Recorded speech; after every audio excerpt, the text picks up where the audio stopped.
It's time for the Douglas Coleman Show. Mr. Smooth and Savvy is joined by guests from all walks of life. From the entertainment industry to authors to political and social commentators. The famous and not so famous. The controversial and the light and fluffy. We have it all. Now, here is Douglas Coleman.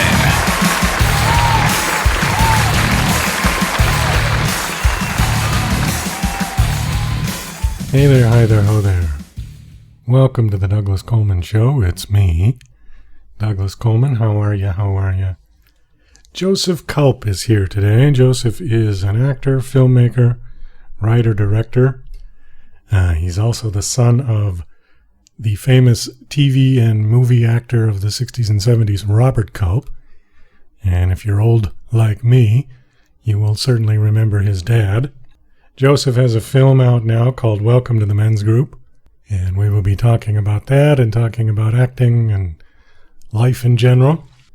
It's a full show interview, so not a lot of time to chit-chat. But before we get to Joseph, just a quick reminder. If you like what we do here on the Douglas Coleman Show, please help us out. Go to our GoFundMe page and check out Douglas Coleman Show. Just go to GoFundMe.com and search Douglas Coleman Show, and there we are. If you'd like to be a sponsor on the show, please check out our Patreon page, as we offer very reasonable advertising sponsorship monthly packages, which will get your ad played on our show 8 times a month, and then it will go into the archive, and it'll be there forever. So it's a really good deal. Check us out, patreon.com/Douglas Coleman Show. And with that, we will be right back with Joseph Culp. You're listening to Mr. Smooth and Savvy right here on the Douglas Coleman Show. We'll be right back after these commercial messages. Hi there, this is Stuart Epps, record producer.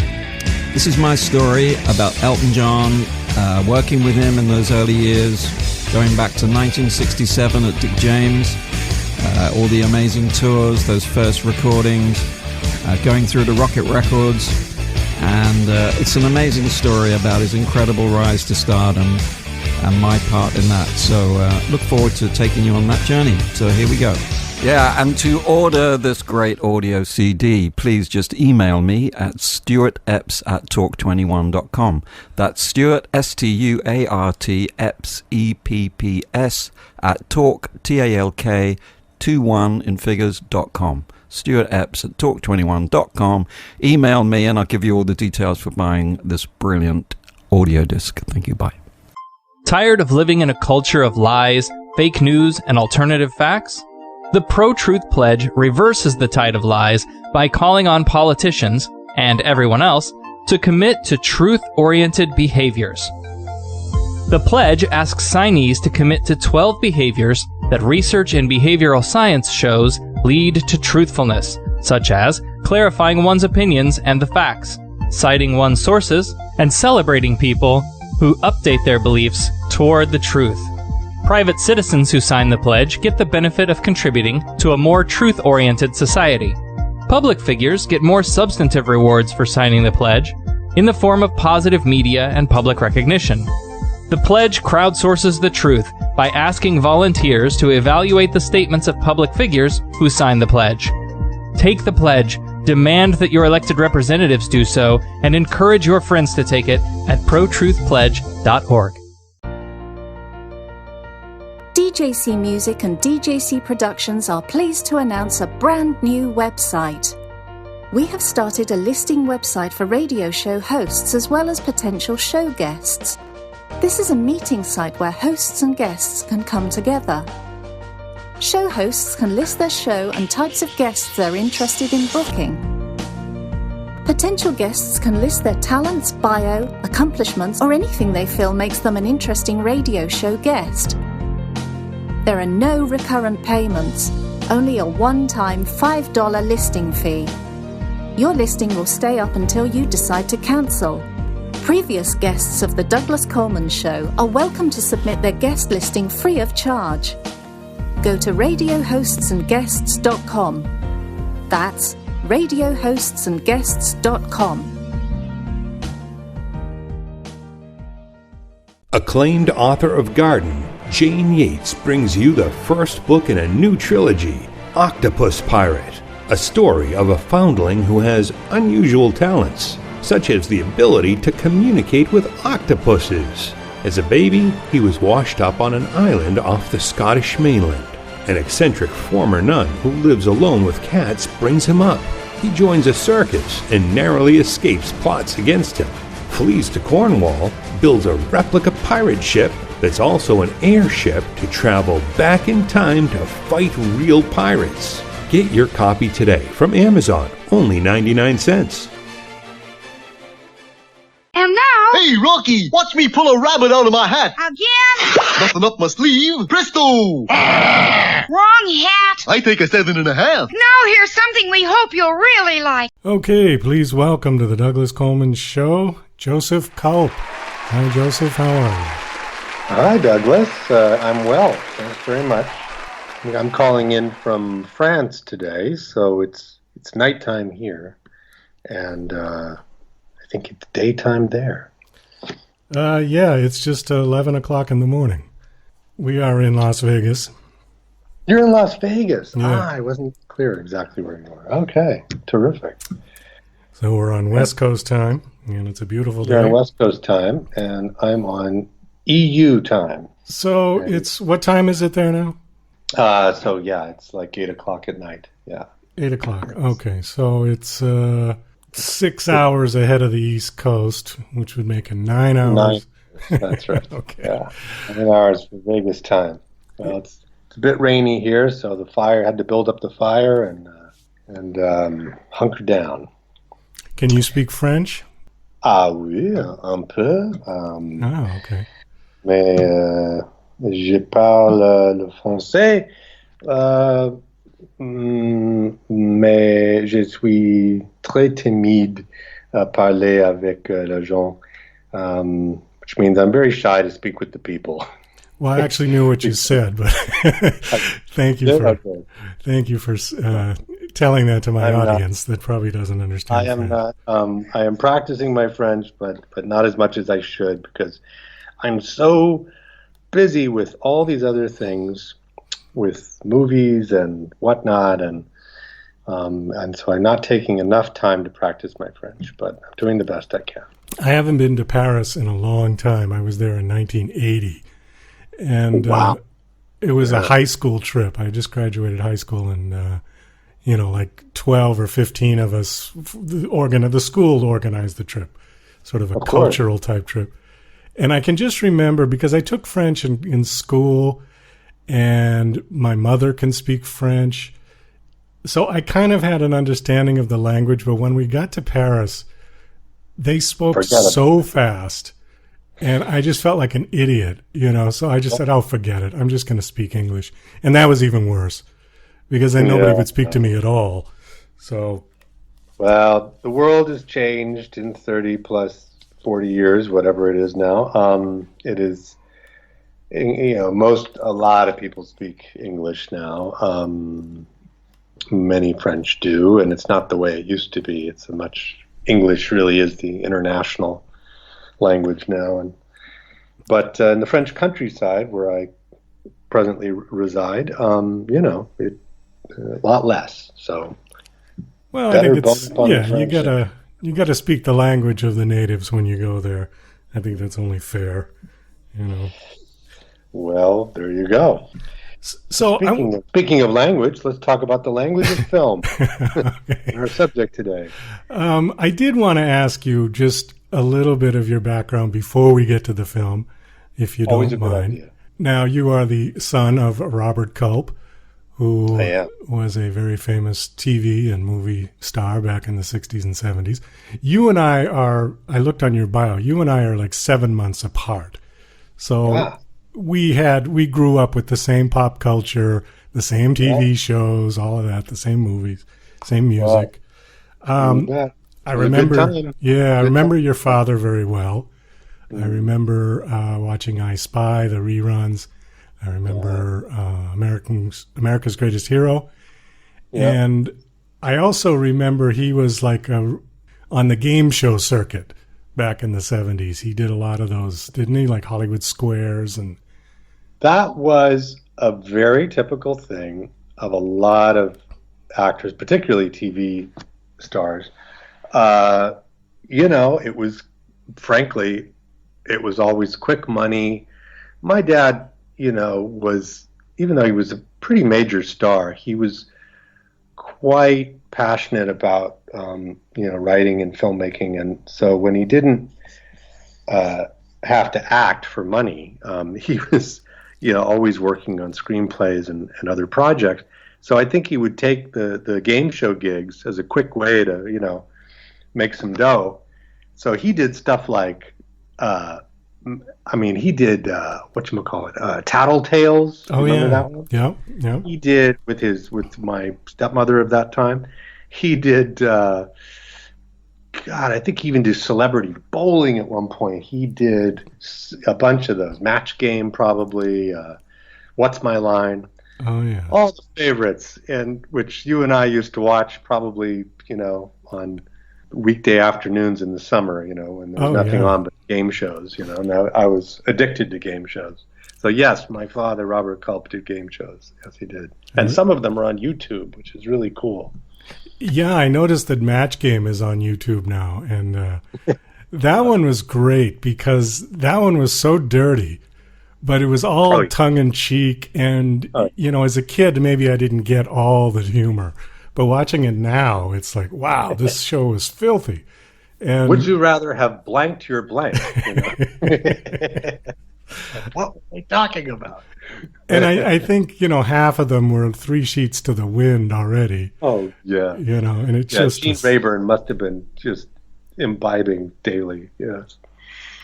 Oh, my gosh. But anyway, yes, we grew up in that same period where, I did an interview on the film recently on Welcome to the Men's Group, and someone asked me about influences, and I said, I'm a big film geek. For one thing, I grew up in show business, and so I know a lot about movies and love them all.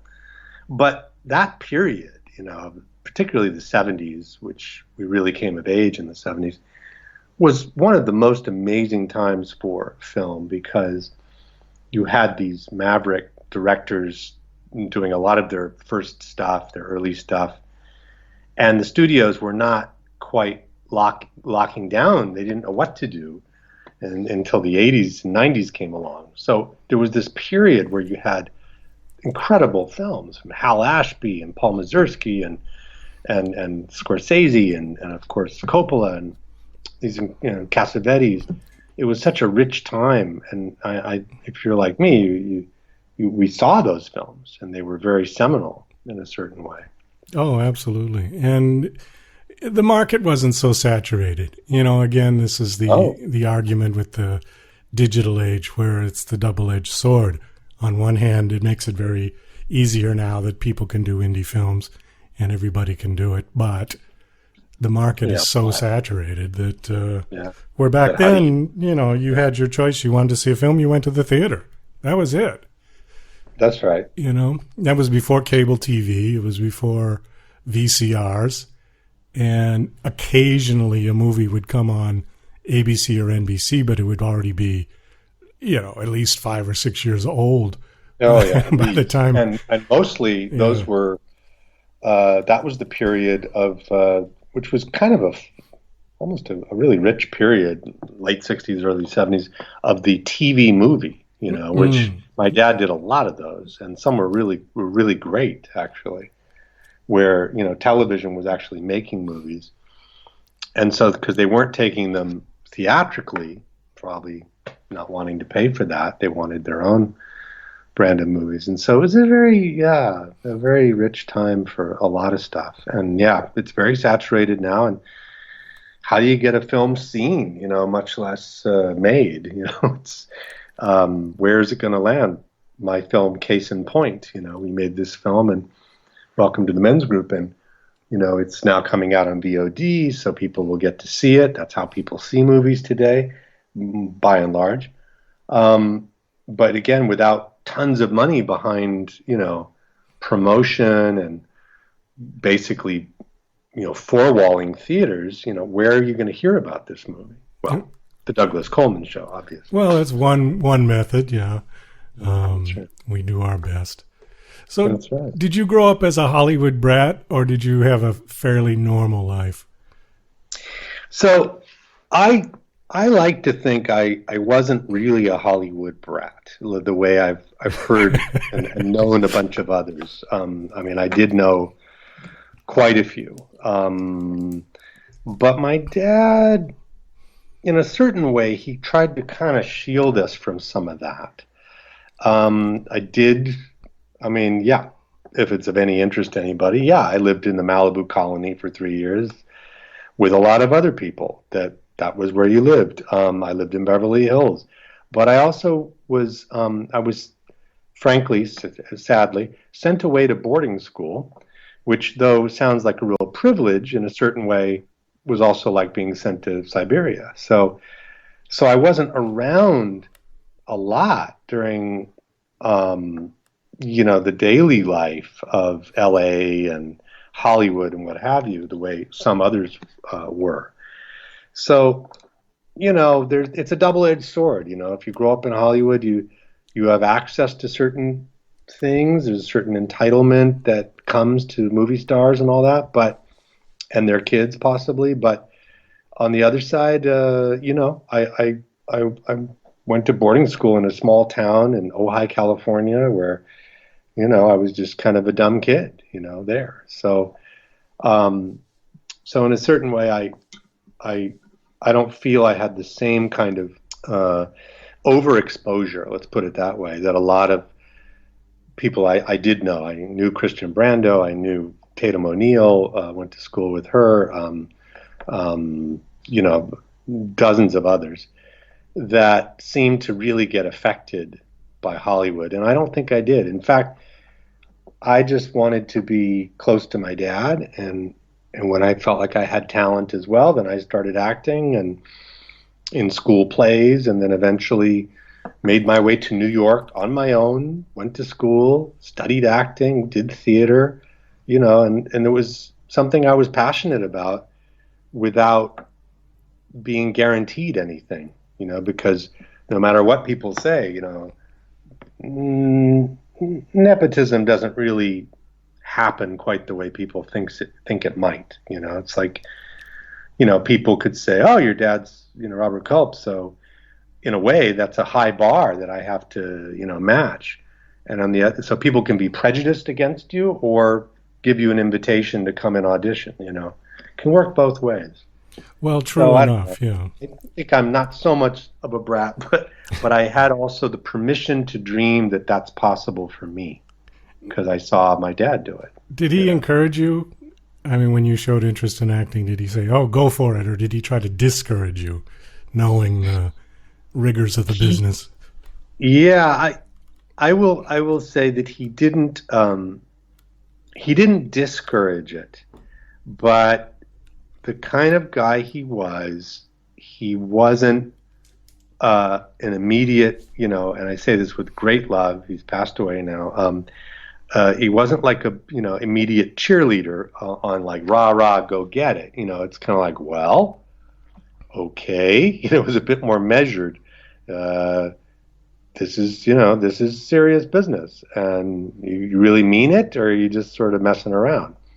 And my brother and Jason and I both really meant it. We said, no, we mean it. We want to go do this. So he was supportive. He came to see me in plays when he could. And so I've heard of other parents being, more overtly supportive. And there were times I kind of think I wished he would have been. But he also, thought a lot about acting and the theater, and he respected it, and he wanted to know that we really respected it too. So that's, it was sort of a bit in the middle, I would say. Well, I think he probably did it the right way, because if you're going to make it in this business, you really got to build your self-confidence on your own, Yeah. And I studied acting myself when I was 18, 19 in New York. I went to the American Academy of Dramatic Art. Oh, yeah. And that was one of the things that they said to me, was they said, people with less talent than you will be successful in this business because they have their self-confidence. That was the one thing I was lacking, was the self-confidence to get out there and just... brother, I can tell you that no matter what actor we're talking about, I mean, there's a few maybe who had it built in, but that self-confidence thing is the Achilles heel of every actor, no matter what. It's like it plagues everybody. I don't care who you are, and hopefully you can have those formative experiences that at least give you a little bit of hope, and then it starts to get better. But it's not always meant for everybody. It's you got to have a very thick skin on this. The amount of rejection that you get versus the moments where it works, it's not a fair balance most of the time. So. No, that's true. And needless to say, I didn't pursue acting, and I ended up working in a corporate job for 20 years. And then I got my self-confidence doing that every day, 9 to 5. Yeah. Ooh. So that kind of grind and that kind of pressure built my self-confidence. But being an actor, it's like you got to fail a lot, and it's not nice. Yeah. It's like, and you got to kind of develop this muscle that either you're kind of an addict and you keep going back to it saying, I'm going to get it this time. And maybe that works, I mean, I used to be in acting classes where, the guy would say, well, that wasn't so great, but you know what? I really respect you because you keep coming back every time with something new, and then he made me an example to the class saying, this guy keeps coming back with a new idea. That's an actor, and I thought, I finally got a little bit of sunshine there. And then it starts to hopefully, and then something good happens. And I did start to work and did some independent film, and I got some breaks here and there, and TV, and I never stopped doing theater. It's really important to me because I think, and that even goes right into how we conceived of Welcome to the Men's Group too, which is very theatrical in a certain way. That's if you an actor really, movies are great, but I really think it's great to stay connected to the stage, which is really where an actor is in control. That's where you get self-confidence. I've done a lot of teaching and workshops, and they're like, well, how do you feel? I said, keep acting. That's going to give you self-confidence. Keep getting up in front of people. And you're in control there. There's no movie set. There's no director. You're in control. That's you. Well, the immediate feedback from a live audience, there is nothing like it. Absolutely nothing like it in the world. And you get the beauty of being right on the tip of your toes, because if you screw up, you don't get to say, cut, go sit down and have your coffee and then get up 10 minutes later and do it again. You just keep right on rolling. No, that's the ultimate test for an actor. No question. It's like, get up there for 2 hours. There is no break. There is no sitting down. You got to do this. And if something messes up, you got to deal with it. And you learn so much about yourself and about your resources, by doing it. So stay in the theater. All right, let's talk about your film. Speaking of staying in the theater, that was a horrible segue, but it's pretty good. I'm just looking at the time. So, okay, your film is called Welcome to the Men's Group. Like I said at the beginning of this interview, I did just watch it. It's fresh in my head. It wasn't exactly what I expected. I did like it. I liked it a lot. I guess the comparison, if you don't mind, 3 movies came into my head. Well, 2 movies and 1 director came into my head while I was watching it. And if you don't mind, I'm going to run those by you. And then I'm going to, because I know you're the writer and director of this film, then I want to ask you about how you came up with this whole thing.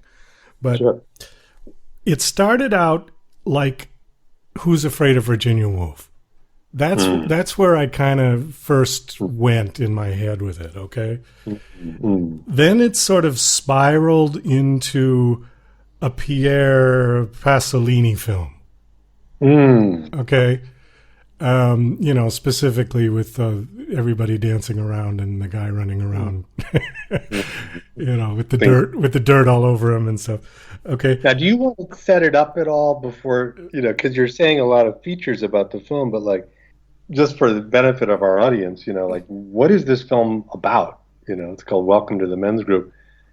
And just to say very in short, this is a movie that's a comedy drama about a modern day men's group, which is to say that modern day phenomenon of men who come together usually in a fairly sacred space to talk about their feelings, to talk about their lives. If they're not drinking beer or watching football, they're going to be in a support group essentially, where they're going to reveal things about themselves that they might not ever show to anybody else in their lives, including, their spouses or girlfriends, because there's something that can happen with only men.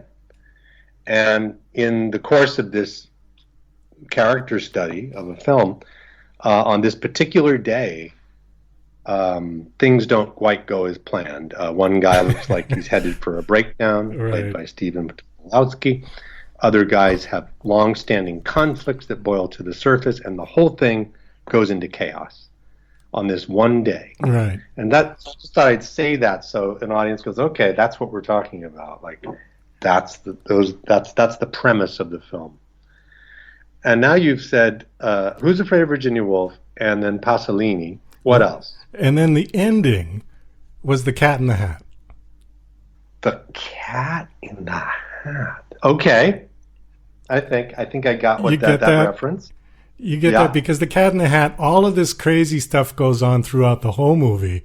And then at the very end, he brings in that machine that just cleans the house and puts it all back to where it was. Well, he does. That's true. Yeah. I got to say, Douglas, I've screened this film in multiple countries and for a lot of audiences, all of which are pretty enthusiastic about it. But no one ever said Cat in the Hat reminded them of the ending. So that's kind of cool. But I do remember Cat in the Hat quite well from the book and then the early cartoon with Alan Sherman. Well, and there was the new one that just came out. It is proven in this film that, like, well, men can go a bit crazy and really mess things up. But, the last message we're left with is they also have the ability to repair things and come back together. Right. And clean up the mess. And that is true. That's a big sentiment at the end of the film. Especially right at that point where his wife calls and she's just at the park and he's been worried about her for the whole time, and the guys are in the kitchen and the guy's mopping and everything is like back to normal, and so it just reminded me of that scene in The Cat in the Hat. I'm thinking of the new one that came, well, not real new, but the one with Mike Myers and Alec Baldwin that was the kind of the remake, but it was the same story. And the cat comes in with this giant crazy machine and cleans up the whole house, and when the parents come home, it's a moss-covered three-handled family credenza. Yeah, it's exactly moss-covered right. three-handled family credenza. Yeah, see, I go back to, what was it, like probably 73 or 4 with the original cartoon of Cat in the Hat, and of course, Dr. Seuss. You're not mentioning the author. Oh, sorry. Yes, Dr. Seuss. Yes. Well, those are interesting observations.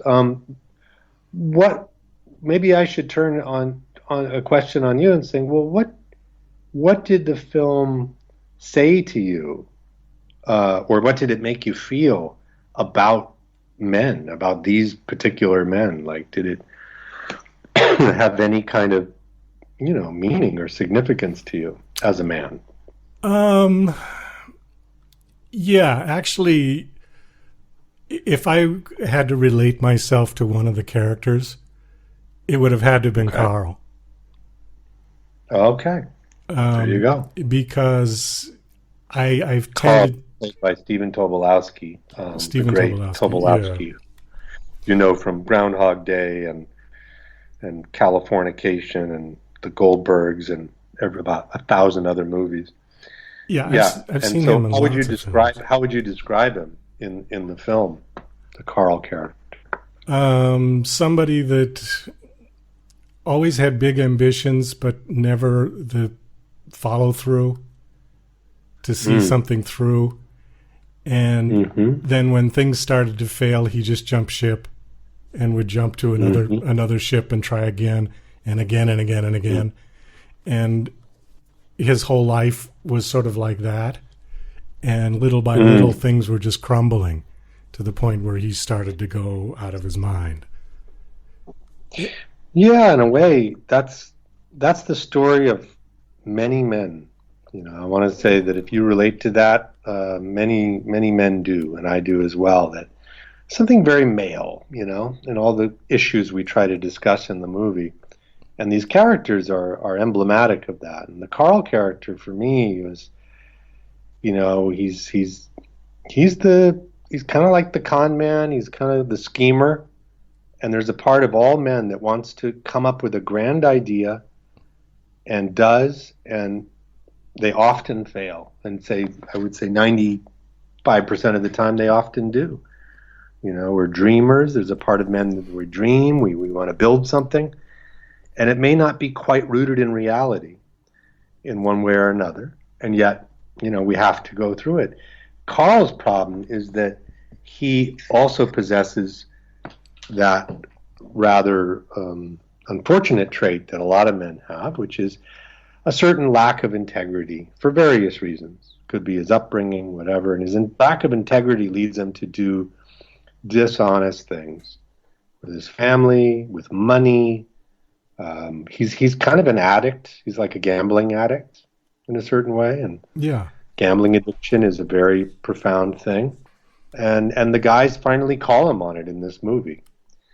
But he's at a point and he's in a crisis in the film. We come to the man when he's already, his wife has left, he's kind of on edge, and it looks like he's basically suicidal. Yeah. And he's so at the edge, and he pushes it over. I said this the other day to someone. I said, well, what Carl does in the movie is that he literally hijacks the group to some degree to test them and say, are you really there for me? Is anybody really there for me? Or are you just going to let me fall over the edge? And he kind of, you know, puts them to the test. And he does it by this desire, this crazy desire to become authentic, because he knows he's a liar. And so there's something about him that says, like, I'm now going to be authentic. And first he tries to take his clothes off, and they go, Carl, that's not going to make you authentic, you know, just by taking your clothes off. And they really confront him more, but he pushes it all the way into a sphere that nobody could have foreseen. And eventually, and this is not a huge spoiler, but, you know, nakedness happens in this movie. And even, you know, the LA Times and a few others pointed out, like, basically, Welcome to the Men's Group has more full frontal male nudity than any mainstream movie in the history of movies. And we're probably going to go down in history for that. But it's not gratuitous. There's a reason for it. No, it's not gratuitous, and it's not sexual. And it's not sexual. It's about authenticity. It's about, you know, and it's absolutely seamless to the story at a certain point. And so it is something to check out, even if you're not interested in men's groups, just to see how that might happen. Well, you know what? You mentioned that was the first film that had that much frontal nudity. You're also the first guest on my show who I've seen completely naked. So I think that would be a good thing, too. That's a first. Well, you know, I'm not bragging. I'm a guy just like you and a lot of others out there. So, yes, I am I was willing to go that far as the director, writer, and co-star to make a point about this theme. And, just to back that up, if anyone's out there wondering, like, well, what is this whole men's group thing? Well, the men's group thing is a movement that's been around for about 30 plus years now.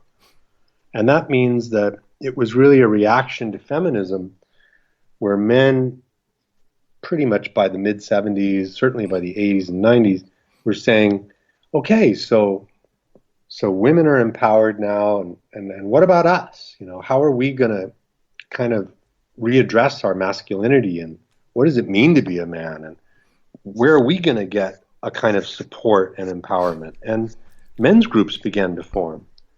And these are essentially spiritual support groups. They're not religious, but some are, but mostly not.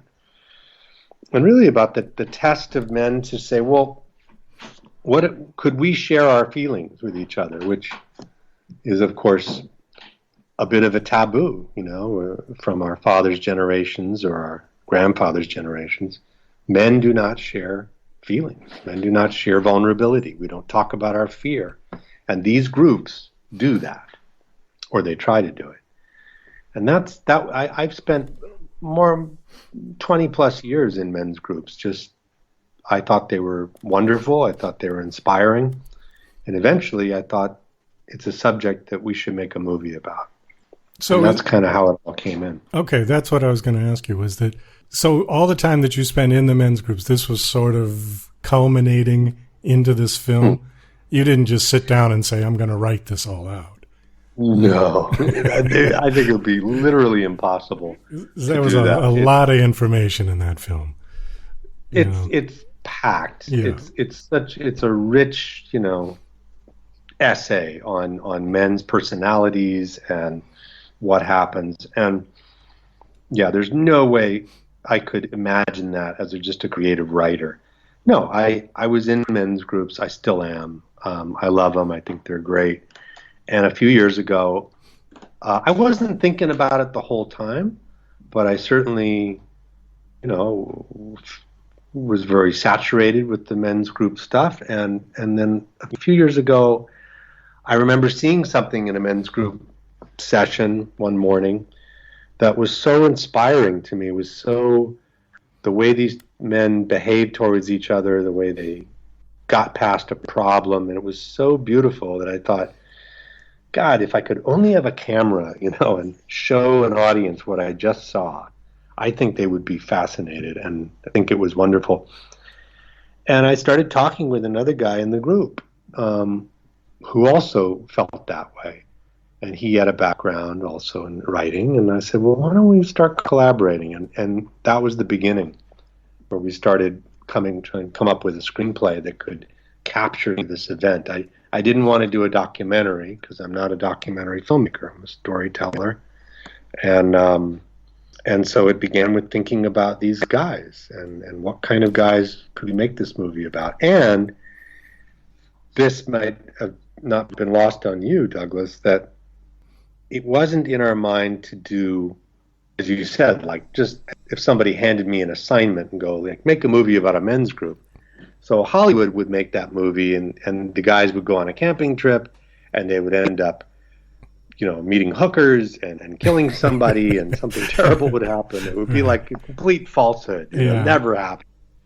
And my partner and I on this said, no, we're going to make it as if a camera could come into this experience on a single morning and witness these guys. And guys talk, they do monologues, they do check-ins, we learn about who they are. And the story will come out of that. It will come out of what's going on with them on this day. So it's a house movie, which means it takes place pretty much in one location the whole time. It almost plays, it's not in real time, but it's like 4 hours of a given morning compressed into a 2-hour film. And there'll be cutaways, things that they're talking about, but the essential action will only be in this group on this day. And that became almost like an experiment in a way. But I feel like it was really worth doing. I think the performances are phenomenal in this film. I think Timothy Bottoms, Douglas, you must remember him from Oh yeah, the early 70s, Last Picture Show, Paper Chase. I think he gives an amazing performance in this film. That's the director talking. Everybody was great in that film. There wasn't one, person that was less competent than the other, I don't think. It's a real ensemble piece yeah. too, which is rare today. You don't get to see 8 guys equally. Although someone pointed out to me and says, "Oh, basically your movie is like The Hateful Eight, but without the blood." I said, "No, it's not." But then he made a point. It's like, "Yeah, but it's like a play, and it's like 8 people, and it's all talking. It's a lot of talking."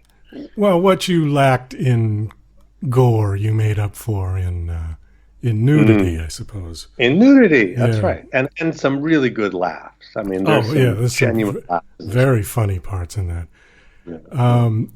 One of the parts that I was laughing was when the new guy that comes, Mackenzie Aston, one of the actors, whose character's name is Tom, right, in the film, and just the look on his face when you pan over and zoom in on his face when some of this craziness is going on, when it's starting to spiral down.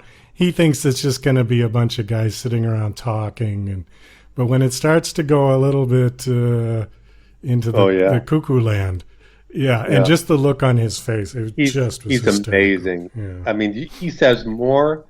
Mackenzie Aston did more with just pure reactions. That's pure acting, reacting, to what is happening. And he knew, as was part of the script, that the Tom character, he's the new guy. Okay, he's the guy that the old timer has brought, saying, you really check out this group. So it's the first time he's seen it, which means in a way, he's also like the audience surrogate. He's us. He's us watching the movie. You know what I mean? It's like Tom. Yeah. It's through his eyes that, in a way, we're seeing this group unfold for the first time. So he becomes so important as like that counterpoint. Like we see guys, acting a strange way or getting conflict, and we go to Tom and we're like, how does he feel? Well, how do we feel about it? Like that was funny, or that was a bit much, or that's really unacceptable. And Tom kind of channels that for us as the character, and yet by the end, there's a moment when he's, maybe like the audience is not so sure about this movie and if we can really handle it. And then he ends up staying, and realize, no, I got to see this through. I got to be there for these guys, Right. There was one point in the movie where he was going to bail. He was just going to say, I'm going to go and I can't deal with this. And then he and right then things go haywire, and he says, I guess I have meaning here. I should be here, to help these guys, and in a way he does. I'm curious, when you started to put this film together, did you have a casting call? Did you have open auditions for this? Or did you kind of know who was going to do it already? We absolutely had an open call on this. This is an independent film, which means usually you have a modest budget, which means you can't just make offers to actors and think that the agent's even going to show it to them. That agents stand in the way. There's so many actors who would have killed to be in this movie, but their agent wouldn't even show them the script. And that's a fact. That's a fact. So we went through that process for quite a while, until I sort of turned to everybody and I said, listen, stop with this. We're not going to. I said, in fact, I don't really want big stars in this movie, even if we could get them. And even though people say, well, why? I'll tell you why. Anybody with a certain star thing, could have thrown off the believability of the story. And because the actors in it, you'll recognize these actors. You know them, right? But you believe them as characters.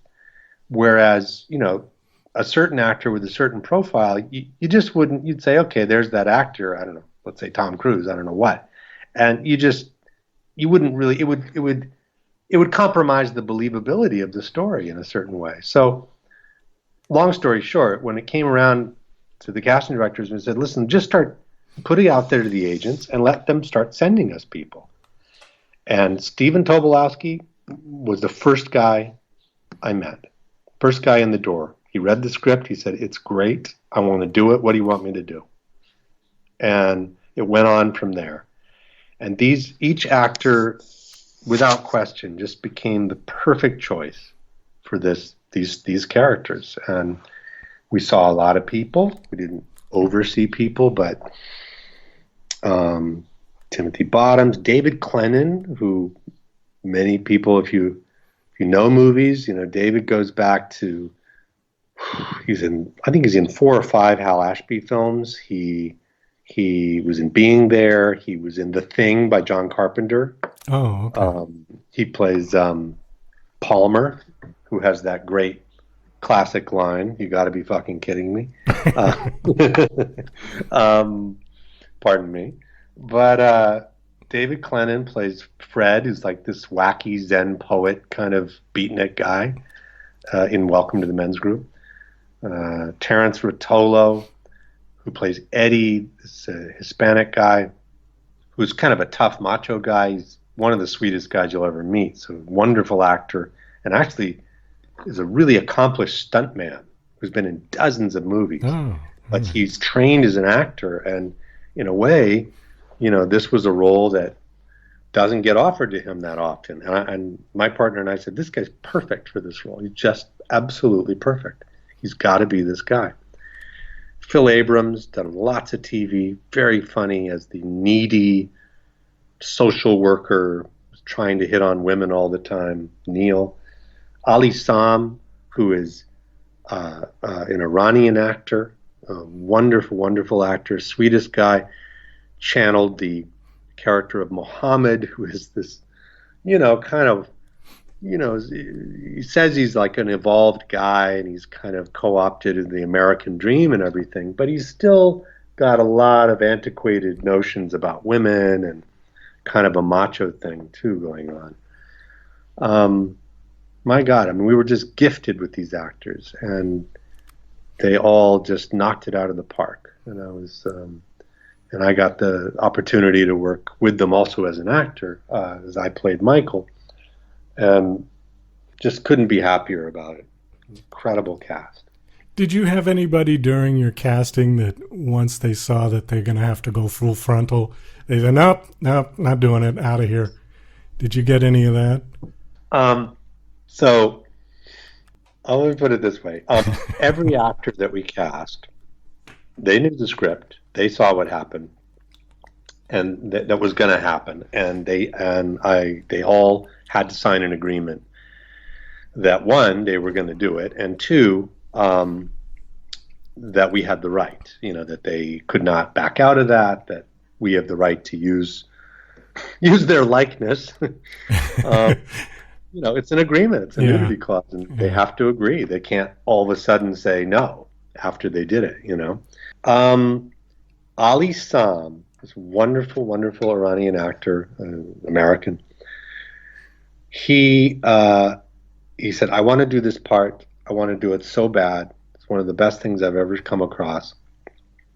The only thing is, I've got to go ask my wife if it's okay that I get naked in this film.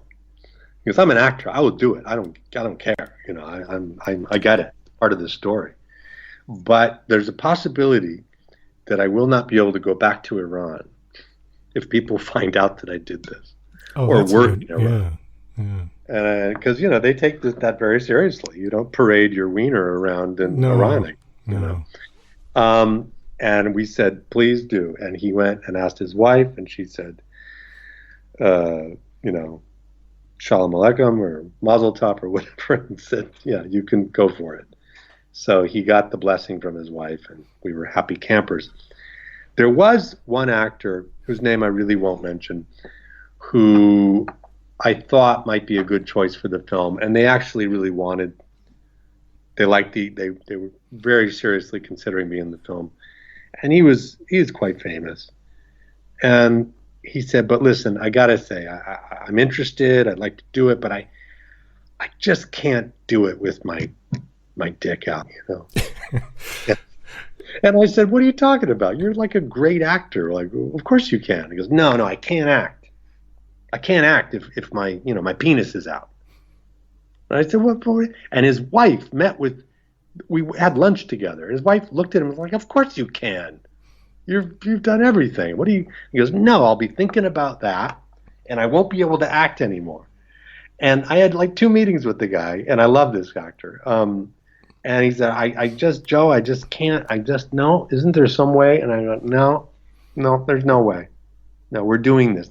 The authenticity we're trying to make the statement about, we have to embody that. We have to not pull punches.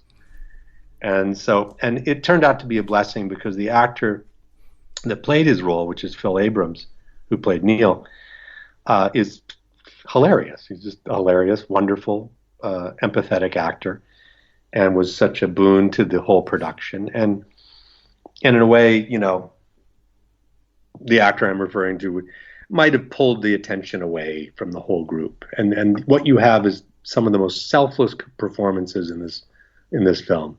Guys working together. We rehearsed it, by the way, for 5 days.